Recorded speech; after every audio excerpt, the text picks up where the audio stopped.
We're going to be looking at 10 running backs that you can get off the waiver wire for week 10 that could help your fantasy football team. They're either going to help you in your lineup right now, or they're stashes for later. We're going to talk about the strategies. We're going to be talking about the players. We're going to be talking about upside, lottery tickets, and everything else. But what you need to do right now is click that subscribe button. Tap it with your finger on your phone. Click it with your mouse on your computer, because we're going to help you win the waiver wire this week by talking deep on these players every single day, helping you win those trades and helping you set those lineups. Click that button. Stop missing out. But let's get this started. And look who we have here. Look who we have here. I hope you know this guy. I hope you know who this is. It's Keaton Mitchell here, and just broke out last week. Under the radar guy. I haven't heard much about him, but Keaton Mitchell did that. But on the real, he was a lottery ticket running back. Lottery tickets are not for everybody. Think about it. Not everybody goes out and buy lottery tickets in real life. Same thing for running backs, wide receivers off the waiver wire. And you have to have a spot to stash a guy like this. He was on IR for a good bit. And if you're able to stash him, because that's a hard thing to do, because you saw this through a 4.37 speed, a guy on a depth chart where you could see the hole open up for him to start seeing some touches and be electric like this, because we saw it in the offseason. We saw it in training camp. We saw it in preseason. We saw it in minicamp when he got signed to a 3-year deal. Keaton Mitchell is a good prospect. Had a 34.5% snap share. Of course, it was in the second half, most of it in the third quarter, but still, he got his opportunity after missing all of the year, almost all of it, except for like a couple snaps due to injuries, hamstring, shoulder, and now he's back getting touches. He's an electric player. We got the Browns coming up. You don't want to start him against the Browns. Some of you are going to because you have to, but if you can't get him this week, hopefully the Browns knock him around a little bit and you can catch him off the waiver wire next week and you get him for even cheaper. If you're not lucky enough to win him with Fab, people are going to blow Fab on him because the upside's immense. They're going to watch my videos because I have 30 of them, and they're going to see, hey, he's probably good. I'm going to pick him up and blow the rest of my Fab. That's probably going to happen. He's going to be expensive. Maybe the Browns knock him around a little bit and you catch him on the cheap. If not, this guy's an upside play. He's got tons of upside. He's dripping with it. We might see him explode a few more times this season. Keaton Mitchell, we've talked about him. We're going to talk about him some more. Rico Dowdle, if you need a lottery ticket, we got another one for you. Because Tony Pollard's getting a 63.8% opportunity share. If something happens, he's next in line. When he carries the ball, he looks good. He's a smooth operator. Good between the tackles. Going to get the goal line work. If Pollard's out, you know this team moves the football. You know this team gets in game scripts where they got to score points. 4.52 yards per touch. Gets a little bit of work in the passing game, but not enough. But still, this offense can buoy his production. This offense could allow him to be a good scorer for your fantasy team if something happens to Tony Pollard. We're looking at Zamir White because Josh Jacobs is getting an 80.5% opportunity share. If he gets wiped out, you got Zamir White to look at off the waiver wire. You could stash him now, see what happens. We're in double-digit weeks right now. We have to stop looking at the jabroni players on our team and start making some upside moves for the just-in-case scenario. We just look at Rico Dowdle for that reason. Now we're looking at Zamir White for that reason. This is not a call. This is strategy. Those jabroni players who are getting 8 to 10 to 11 to 12 fantasy points per game, those running backs who are in committees that you know do not have league-winning upside, that you know that even if they got the role of the lead back, may not win your league for you. You may want to swap some players out. Maybe that wide receiver. You know what? He's scoring all right. He's okay. He's getting you about 12 spot per game. And you're starting him about half the games. You know what? Maybe you got to make that upside play. Maybe you got enough wide receivers. You got to start taking some chances. That's why we're adding some of these oddball running backs here.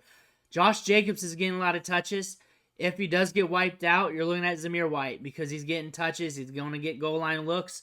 Amir Abdullah's been getting touches as well. I do not recommend picking him up, but he could be a meat shield in front of Zamir White, taking away some of the touches as well. Look at these running backs here. Ty Chandler, same thing. Cam Akers out, Achilles injury. RIP. We love Cam Akers. Madison, 69.3% opportunity share. It's the same deal. Ty Chandler's electric.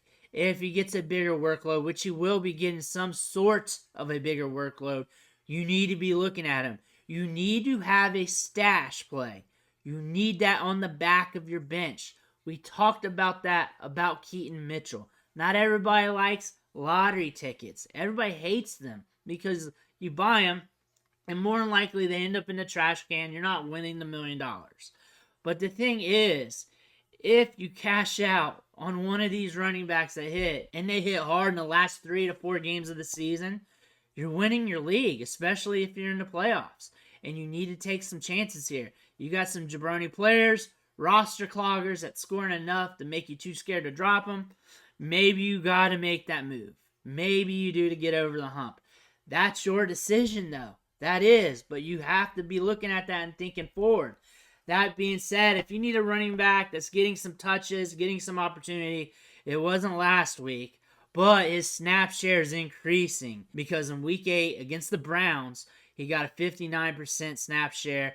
That's with Kenneth Walker and a calf injury. In Week 9 against Baltimore, 55% snap share. So he's getting snaps, he's getting opportunity. And the reason why we're talking about him so much, because the waiver wire sucked at running back. Another reason why people are going to pay up on Keaton Mitchell this week is because the macroeconomics of the waiver wire has been bad for about a month and a half. It has been horrible. We've been talking about the same guys on this channel, on the waiver wire show for the running backs, over and over and over again. Zach Charbonnet's been brought up. Sometimes I don't bring him up, but he's talked about everywhere else. You know what? People are going to pay up for Keaton Mitchell, and I'd rather talk about Keaton Mitchell than Zach Charbonnet. But he is going to see more workload because we're trending that way right now. Kenneth Walker's still the guy. Now we're looking at Antonio Gibson. He's been cut in a lot of leagues. He's sitting there in waivers in a lot of leagues. We've been seeing that as a trend. We covered that last week on the Dead Running Back video about the roster drops on ESPN and the percentages of that. Antonio Gibson, if he's available, he's seeing snap share at 43.6%, and he's seeing a 35.5% opportunity share. Scored last week, 12.6 PPR fantasy points, pass-catching running back with some juice. And you know what? He could be a guy that splashes on the back end of the season. This Commanders team moves the football. So why not? Same opportunity chances of a lot of these other jabroni running backs on the waiver wire. Devin Singletary, double-digit touches in his last 3 games. That doesn't mean he's going to do something with it. But if you're looking for touches, I guess. Leonard Fournette, possible goal line touches. Possible. They're not signing him for no reason. I guarantee you he's not cheap. I guarantee you Leonard Fournette's not going there to not play. I guarantee he gets some workload, probably in the goal line department, short yardage situations, between the tackles. And guess what? The Bills can move the football, so this could be the ignition to his firepower for fantasy football. Khalil Herbert, he should be on IR in your fantasy league on some team there. However, that's not always the case. And on top of that, not every league has an IR spot. So check your waiver wire because he's coming back. He has been reinstated. He's designated return from IR. Take a look at him. Last but not least, Jerick McKinnon, another oddball running back. Nobody's really going to talk about this week. But around week 14 last year, he started to hit. Before that, a week or so before that, I dropped the You Need video.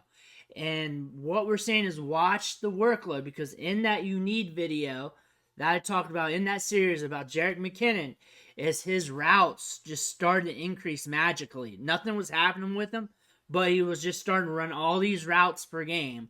He was top 5 among all running backs and routes ran, and I was like, hey, you may want to pick him up because he's getting a lot of opportunities. No targets yet, but he's running routes.